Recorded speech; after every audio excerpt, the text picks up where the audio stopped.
بسم الله والحمد لله والصلاة والسلام على رسول الله وعلى آله وصحبه ومن والاه وبعد. I know you may not remember, but I remember that we finished with ayah number 253. We spoke about the prophets and how Allah subhanahu wa ta'ala would favor some prophets with some miracles and stuff, and others with other miracles and other ways. We spoke about the miracles given to Moses, Jesus, and Muhammad. You remember? We spoke about all of this. Then ayah number 254, we spoke about it quickly, which talks about what? يا أيها الذين آمنوا أنفقوا مما رزقناكم. O you who believe, spend from what we have provided unto you. من قبل أن يأتي يوم, before a day comes in when there is no business, there is no sale or buying of anything, and there is no friendship, and there is no intercession. Meaning, you should not bank on your relatives to support you on the day of judgment. You should not bank on your children, your parents, your friends. You should only look for your own work, your own good work in this life to be in your record on the day of judgment. This is the thing that will outlast anybody else. So there is no business on the day of judgment. You could not say to somebody, could you take some of my sins and I will give you that? There is no that. There is nothing to give. There is no exchange of any benefit or profit. There is no business, period. And there is no friendship. No friend will come and stand with you, which means what? People who tell you today, just try this, just try this. I tried it, it's good. They are not going to stand with you before Allah subhanahu wa ta'ala. They are not going to help you. They are just luring you. Do you know what luring is? They are just encouraging you to do bad stuff. And they try to deceive you. You know what deceive is? Deceive means to tell you something that is not really true. Okay? That's deception. Okay? It's some sort of a lie. Okay? Some tricks are okay when we are playing. But in serious matters in life, we should not be lying and we should not accept lies from anybody. Okay? So, some people will tell you, try to do this, do this. I tried it and it is good and it is nice. Watch that movie.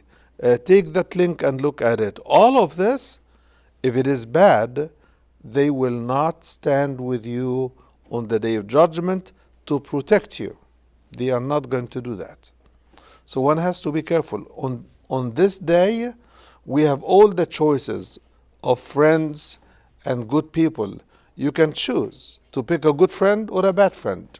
And I think every one of us knows some good people and some bad people, right? Everybody knows that. Every one of us have people around us who are good and praying and nice, and we have people who are not nice. People who speak bad language, people who hurt each other, people who backbite each other, people who do not listen to their elders, their parents, right? We have all types of people. In this life, we have choices of people. You can befriend those or you can befriend the others, right? But on the day of judgment, the friends you stick with in this life, you will accompany them in the hereafter wherever they go. But over there, you don't have a choice. But here, you have a choice. So if you pick good friends here, those will be going to paradise, and that means you go with them. But if you pick bad friends, and God forbid, they go to hellfire, if you follow them here, you will join them over there. This is the danger of being around and picking bad friends in this life. Okay? So on the day of judgment, friends will abandon each other. Do you know what abandon is? Abandon means they will let you down. They will say, I don't know him. You tell them, I followed you. They will say, I don't know you. You followed what you want. You came because it was fun. You left the class of the Quran and you went to play to be with your friends. Those friends that you're playing with, they have already harmed you. Because which is better, to study the Quran or to play a game? That doesn't mean that I should never play. No, I should have time for playing. But this time should never compete with my interest. So if it is time to do my homework, I shouldn't listen to friends, I should do my homework. If it is time to learn reading the Quran and there's a class, I should give the time to the class. I should not give my time to my friends. Why? Why shouldn't I? Friends are normally nice people, right? We play with them, right? We laugh with them. We enjoy good time with them, right? So why shouldn't we be with friends? We should not be with friends when Allah calls us to pray, right? We should be with the friends who pray. Yes. Because your friends are not going to be with you in the day of judgment. Because your friends are not going to take your own responsibility. You will have your own responsibility and they will have their responsibility. Thank you. So you better work for your own fate. Do you know the word fate? Fate means what? Anyone? Destiny? You don't know. Destiny. Thank you. Fate means do you know what destiny is? Destiny is your final place. Okay? And we all want to be where? Where is our final best place? Jannah. May Allah make us among the people of Jannah. But to be with the people of Jannah in the hereafter, you have to stick with them in this life. Because Jannah does not start in the hereafter. Jannah is the result of your choices in this life. Do you know what choices are? So, because we all adults like you, when we were young, we love also to play. We love to be with friends. We love to laugh, right? But when you laugh with people and pray with them, then these are good friends. But if all your friends are only there for just laughter, for fun, for pleasure, then this is not a good friendship. It's not going to help you. You're not going to learn good stuff, and they are not going to stand you when times are tough. Okay? Not here, not in the hereafter. Yes? What if like they're like Christian friends? When if? What if they're like Christian friends? Well, They're Christian. a good question. She is asking a very good question. Can we have Christian friends? Well, you can have, and you do have actually, friends who are not of your own faith. You have friends in the school, right? You have friends in the neighborhood. Maybe you have relatives who are not Muslims. That's all right. But do I copy them or do I give them the best I have? And what is the best we have? The best thing Allah blessed us with is what? The book of Allah, the words of Allah. So I am a good friend for all of my friends if what I share with them comes from the Quran, right? But if I only placate them, do you know what placate is? Some adult can help me. Placate. To please them. Like making jokes to make them laugh. Doing what they do to make them accept me. Follow whatever they follow because I want to be included. That is placating. That is appeasing your friends. Trying to please your friends. Right? It is called conformity, and lay people call it peer pressure. Right? So none of your friends are having hijab, then you feel the pressure. Nobody has hijab but me. None of your friends, even Muslims, are praying in school, so you feel that you are less because you want to pray, but nobody is praying, so you don't pray. That is not good. Okay? So you keep your identity intact, you keep your commitment to Allah intact, and befriend people who have three conditions. Number one, they do not mock your religion. They do not laugh at your faith. They do not make your prayer a joke. They do not attack your hijab. That's number one. Number two, they do not use foul language, because language transfers. You tend to repeat words that you hear the most, right? Number three, they do not invite you to do something wrong, and they do not stop you from doing something that you know is right. So what are the conditions? I want to hear it from you now. We mentioned three conditions. We said number one, they do not mock your faith, your religion, your prayer, or your hijab. Right? So what is the second? Huh? They do not use bad language. Number three? No, we mentioned this. Huh? What they shouldn't do. They should not invite you to do something bad, and they should not stop you from doing what is good. Clear? Those of you who are writing, please take note, because those conditions are very important.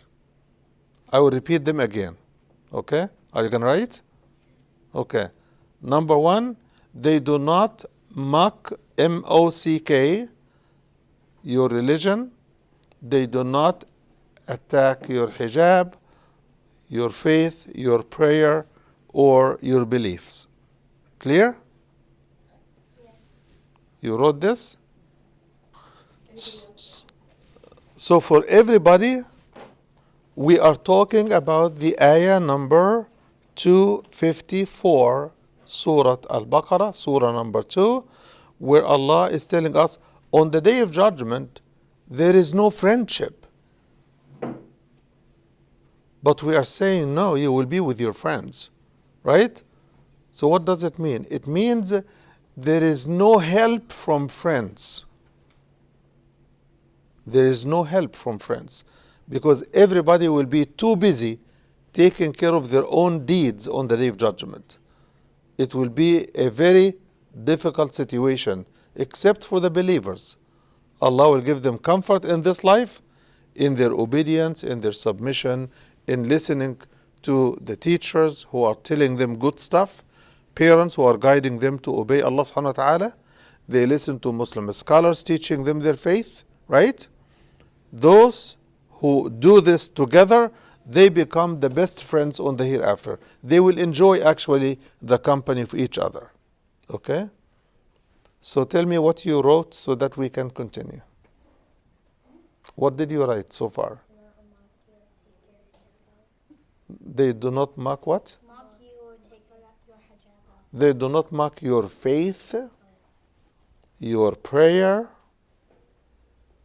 or your hijab, or your belief, or your prophet, or the Quran, right? That's number one. Number two, what did we say number two is? They do not use foul language. Okay? Number three, they do not tell you to do something bad, and they do not stop you from doing what you believe is right. Those friends, whether they are Muslims or non-Muslims, but they are not using foul language, they are not attacking you and your faith and your hijab and your prayer, right? Those people, if they do not tell you to do something wrong and they don't stop you from doing what is right, those people are going to be part of your good company. Okay? Inshallah. Yes. A lot of my students always say to me that the friends that they have also are Muslims, but they're the ones that are influencing to do them bad things. So what do they do in that sense, where they have Muslim friends, but they are being encouraged to do bad by their Muslim friends? That's why we set the clear conditions, irrespective of the person's faith. Whether your classmate is a Muslim or non-Muslim, if these conditions apply to them, then you can befriend them. And when you befriend them, you have to have your own condition for yourself. So what is the condition? I will befriend anyone so long as my faith is not sliding down. If I feel that my faith is sliding down, I started to imitate bad things that they are saying or doing, then I have to take a step back to protect myself. Because friends do rub on each other. Okay? And that's why, in answer to the question the sister raised about non-Muslim friends, we set a criteria for everybody. So if you have Muslim classmates, but they use foul language, they go around and hit each other or hit other friends, then those are not people you want to befriend. Those are rogue people. They are not disciplined. Okay? And when you want a friend, you want somebody who has discipline, who is polite, and have good goals for their life. So, Yes. what do you do in a situation you have to befriend somebody for the greater good? You don't have to befriend somebody for anything if they do not meet this criteria. There is no need to befriend anybody unless they meet these criteria that we mentioned. So, like, okay, if they don't meet the criteria, then they're not your friend, right? You don't take them for friends. Okay. And You look for others who meet this criteria. if they don't meet your So what is a greater good when somebody, when they speak, they lie. When they talk, they use foul language. When they advise you to go in the wrong direction. What greater good there is? Give me an example. Okay, I'll give you an example. Like, say Prophet Muhammad has to. No, give me an example of your reality. Oh, my reality. Yeah, don't give Prophet Muhammad in the middle. Yes. Say I have to befriend Obama to pass a law.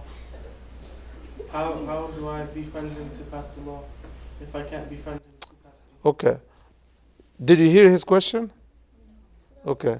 He's saying, so let us say he's telling us, I want to befriend Obama to pass a good law. Number one, Obama doesn't pass laws. No, just for the example. Congress members do that. Okay? Number two, I need to define friendship. There is a difference between setting a relationship for something good and having a friend. A friend is a closer relationship than a casual classmate or traveler that you travel in the same bus or ship or plane, right? Yeah. A friend is a friend, which means somebody that you have very close relationship with. Okay? I don't think Obama will do that. Or anyone else in that category. Okay? So there are things that I can do and there are things that I cannot do on my own. Things that I cannot do on my own, I rally my good friends with me so that we all push for the good that we believe in. But I do not go and have an evil friend. I'm not saying Obama is evil, by the way. I'm just making an open statement so that I don't get misunderstood. You do not befriend somebody that you know doesn't meet those criteria that we mentioned for self-protection. I want to protect myself. Okay? So let me explain something. If you want to go, some of you want to go to New York, and you go to the bus station, and you find that the bus going to Florida is a nicer bus. It looks neat, clear. The bus going to New York is old model. It doesn't look as clean. Then do you want to change your direction? Maybe. So let me see a show of hands. If you want to change your direction because the bus is nice, raise your hand. Wait. I didn't finish. So only two would change the direction, will go to Florida because the bus is nice? What about the rest? You would go in the other bus to New York because, somebody can tell me? Because the destination is what makes you go even to the bus station, right? You have a plan. You want to be where you wanted to be, right? Likewise, here is the real test.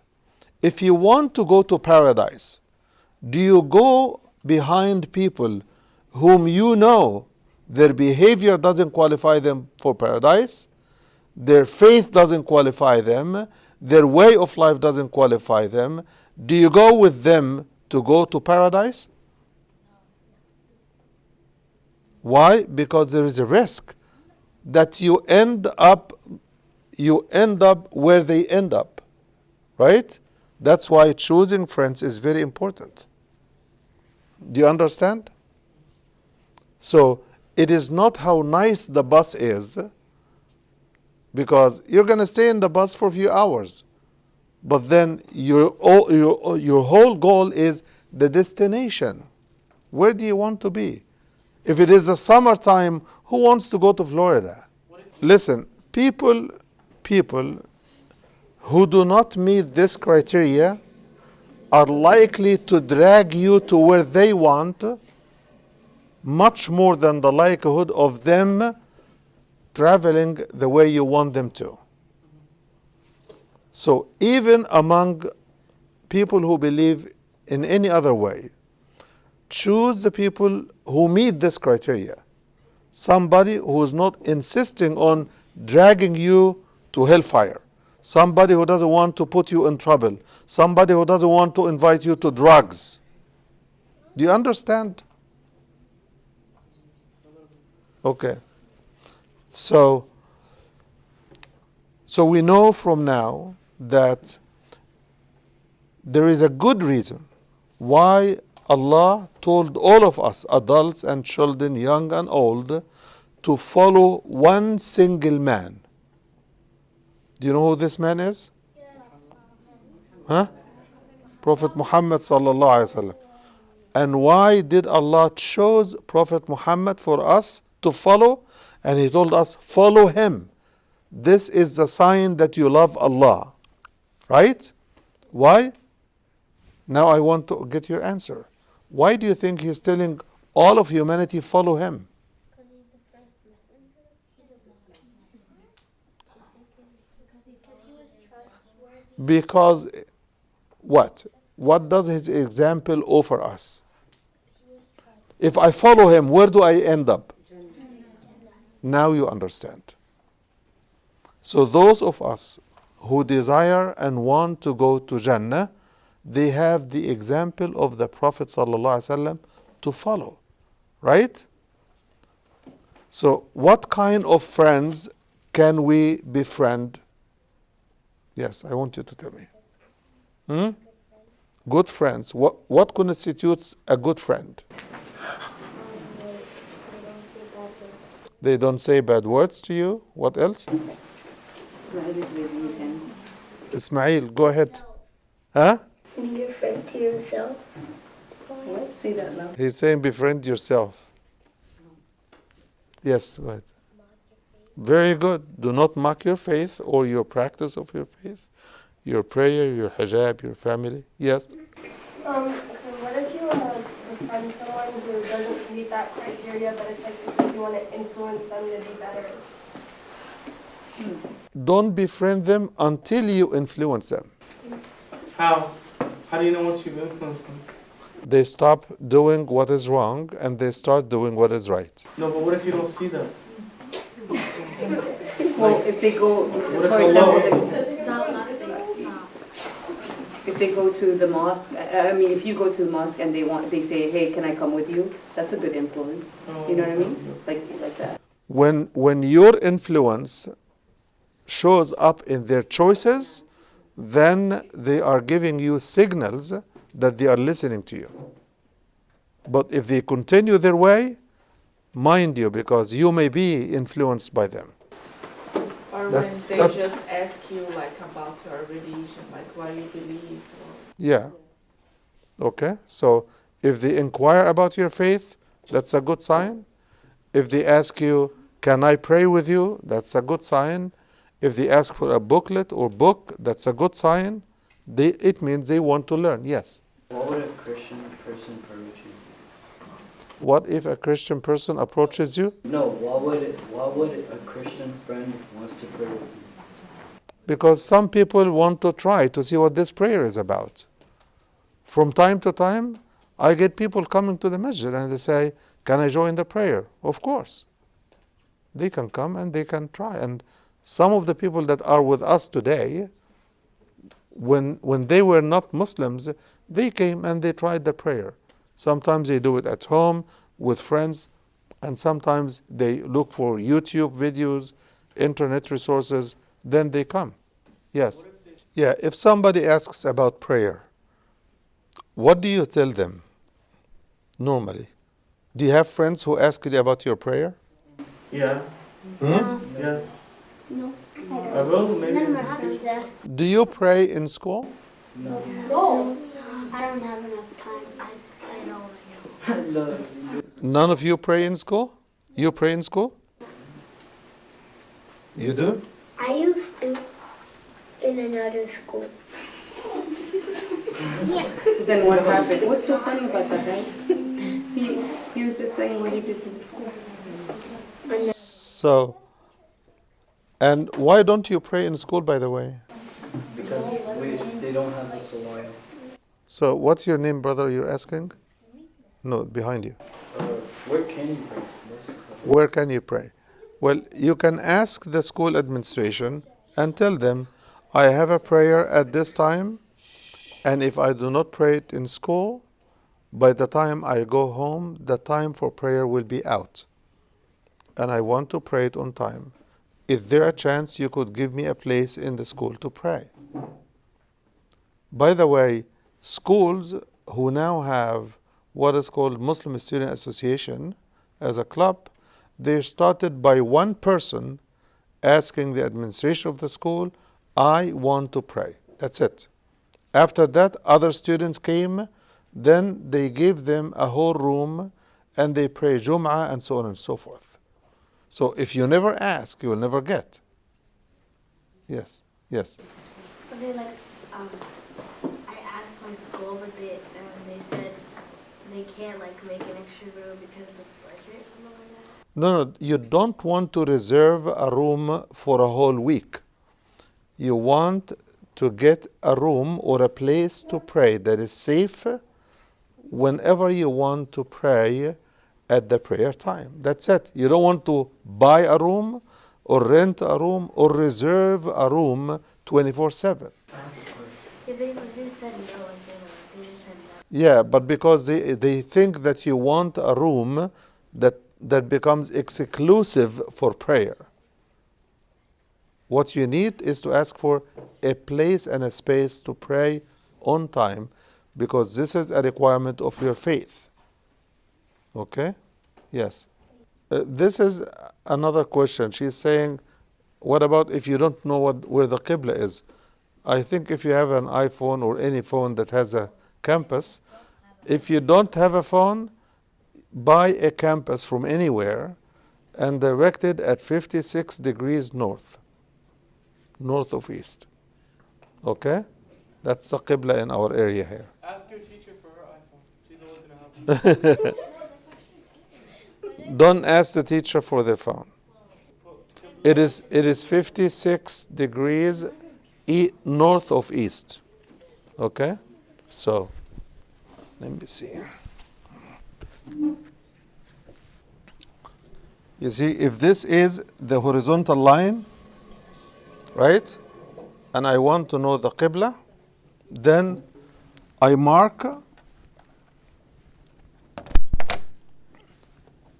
here that this line will raise up to 56 degrees. If this is east and this is west, this is north and this is south, Qibla in the Washington, Virginia area where we live is 56 degrees north of east. So this would be the Qibla. Is this clear? Yes. What if like Dhuhr is like Definitely when you are in class, you attend the class. yeah, But once the class is over and you have a 5-minute break, seek permission from the teacher and you go to the place that the administration has designated for you for prayer. In the summer, you can pray Zuhr at home because Asr comes at about 4 o'clock, 5 o'clock, right? But in the winter, the Asr and the Zuhr come very close. So in the winter is the time when you want to pray at school at least Zuhr time. Okay? So you need to ask for place, you need to ask for permission so that you keep up with your faith. Okay? Yes. are you allowed to pray all of it when you get home? Are we allowed to pray all of it when we come home? Well, Allah subhanahu wa ta'ala says that إن الصلاة كانت على المؤمنين كتابا موقوتا. Prayer is only acceptable at its preset schedule time. So can I pray Asr at Isha? I cannot mess up the schedule of the school, right? If you have a math class, do you want to go attend geography? Right? So why is the math class organized and my prayer schedule should be messed up? Do you understand? Yes. What if, can you like pray before? No, you cannot pray before the adhan of the time. Before the Dhuhr adhan, we cannot pray Zuhr. Yes. What if it's Ramadan? What if it is Ramadan? If it is Ramadan, we pray as if it is any other time. No, like do you fast at school? Okay. Yes. You fast, and when lunchtime comes, you as Muslim students get together and ask the principal to allow you in the library for lunchtime. Okay? Many schools allow this in Virginia. Okay? Yes, Ibrahim. I forgot what I was going to say. Okay. When you remember, let us know. Okay? So today we understood that friends in this life are going to be joined together in the hereafter, which means it is very important to select and choose our friends. To emphasize this, Allah subhanahu wa ta'ala told even Prophet Muhammad, could you have any better friend than the Prophet sallallahu alaihi wasallam himself? So he is the best friend for anybody, right? But even him, Allah tells him, stick with good friends. اصبر نفسك مع الذين يدعون ربهم بالغداة والعشي يريدون وجهه. Okay? Stick yourself with good people who pray to Allah early in the day and late in the evening. Okay? What do they want? They want to please Allah subhanahu wa ta'ala. They want to be accepted by Allah subhanahu wa ta'ala. So this is what the good friends that we are talking about are described as in the Quran. And then it continues and says, وَلَا تُطِعْ مَنْ أَغْفَلْنَا قَلْبَهُ عَنْ ذِكْرِنَا وَاتَّبَعَ هَوَاهُ وَكَانَ أَمْرُهُ فُرُطًا. Do not follow, do not obey the ones who have turned their hearts away from the Quran, away from Allah, and they are following whatever they want to do. You see, people in this life are divided into two types in the Quran. One type is the type that believes and follows nothing but the Quran and the teachings of the Prophet. Right? Another type are the ones who do not follow the Quran and follows their own desires. Whatever comes to their head, they want to do.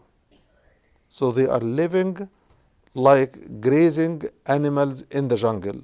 They go after anything they like, and when they are fed and they are not hungry, they go to sleep, and that is their life. And this is exactly the description in the Quran.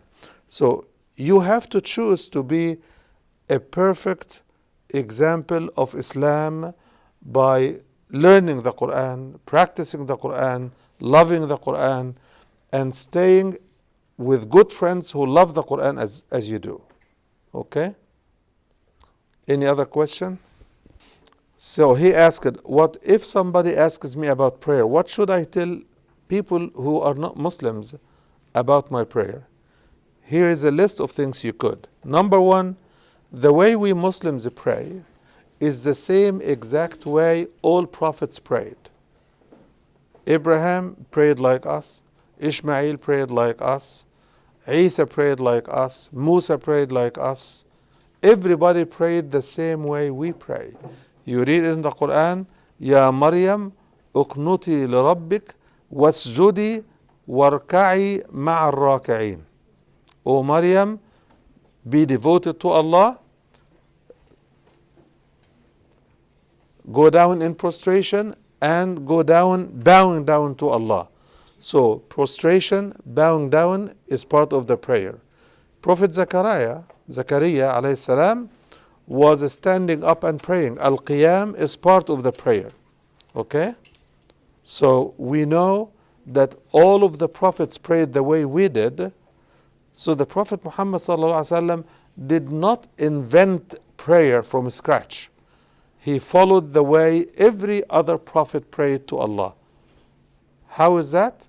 Because Allah taught all the prophets three things. Number one, the belief system.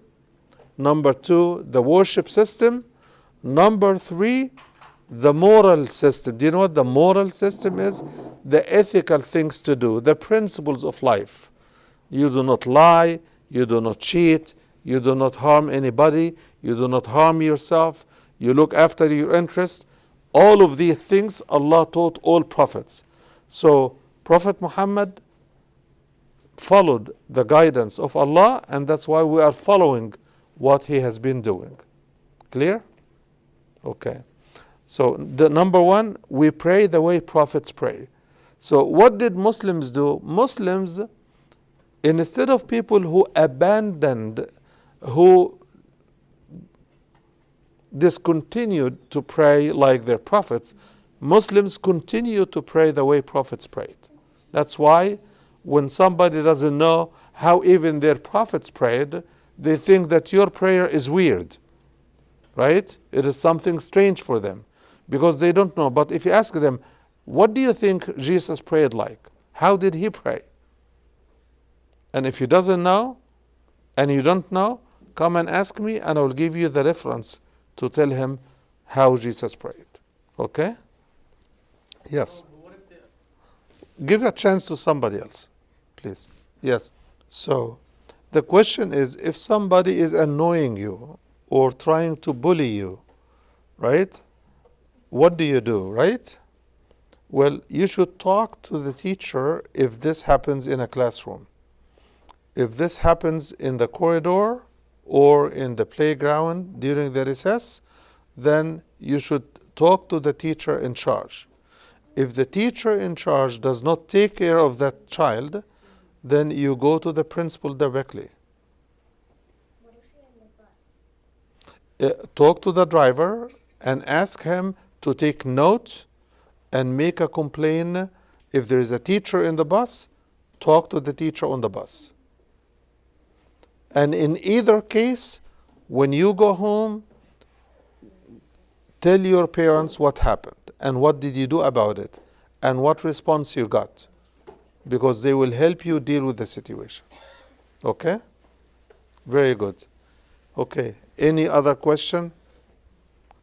So in the ayah number 254, which we have been hovering over for the past 20-30 minutes, Allah subhanahu wa ta'ala is telling us, O you who believe, spend from that which we have provided you. So it raises a question, and I want to share this question with you. Allah provides us with everything, right? So He provides us with resources like money, food, things like this, right? What rights do we have in that provision? what Allah gives us, and what rights other people have in what Allah has given us. So let us say I have a certain income. You get paid $5,000 a month, and you have a family, right? You take this $5,000, you pay the rent, you pay for other things, then you are left with $1,000 saving every month, right? What right does a poor person have in this $1,000? 2.5 is the zakah, right? But poor people actually will need more than just the zakah. And that's why we have the zakah and we have the sadaqah, right? We have charity and we have zakah. Zakah is mandatory minimum, not mandatory maximum. Do you know what mandatory is? Mandatory means compulsory. Do you know what compulsory is? Do you know what is required? Right? So the minimum requirement is 2.5% of my saving. If it reaches certain level and stays with me for 1 year, I have to pay zakah. What about the poor guy next to me? I go to school, for example, and mom packs me a good lunch bag, and it's over full, and it is, it has sandwiches, maybe vegetables, maybe rice, maybe something, and then it also has sweets and this and this.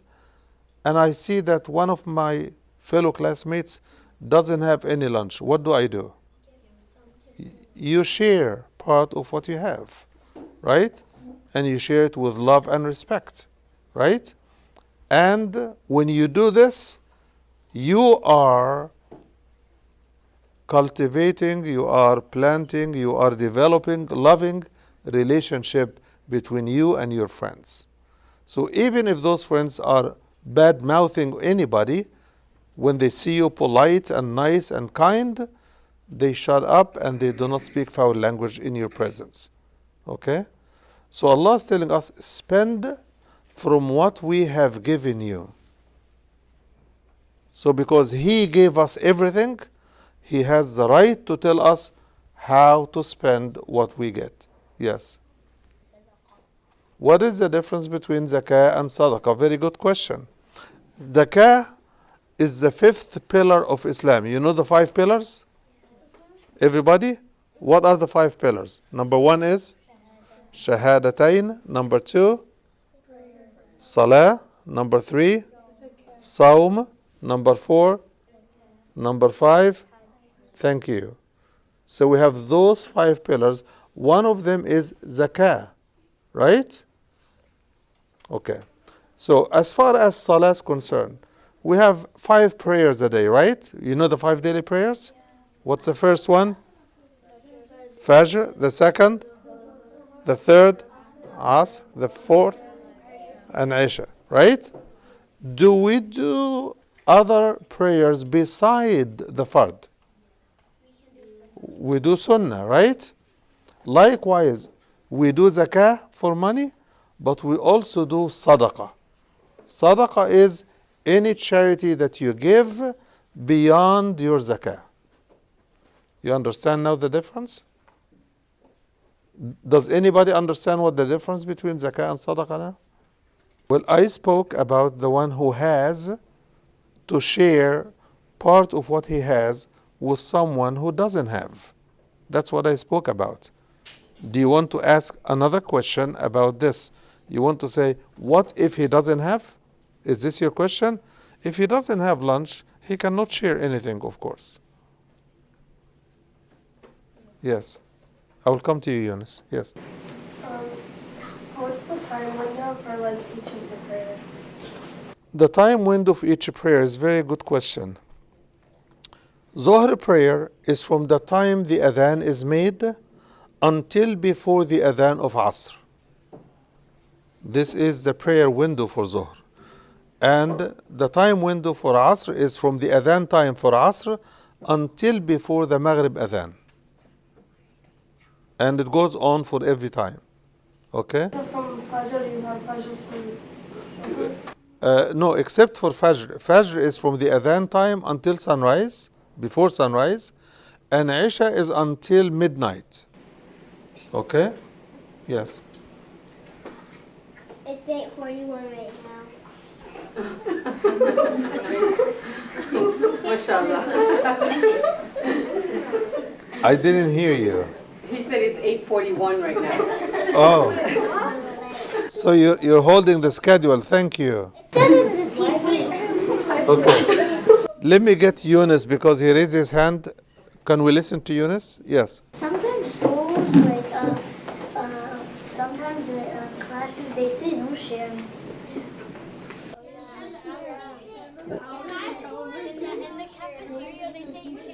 Yes. If the rule is not to share with anybody, then, and if you see, excuse me, did you hear the question? Why? Because you were talking. So please listen. The question is, what if there is a rule in the school that you should not share food that you brought from home? Then do not share. But what can I do if I have a friend who doesn't have lunch? What can I do if I'm not allowed to share? Yes. Huh? No, go to the teacher. Do not give them if the rule is not to give them, okay? But go to the teacher and tell the teacher that you have a friend who doesn't have lunch. Maybe she will be able to find them something. Okay, thank you very much. We'll see you inshallah in 2 weeks.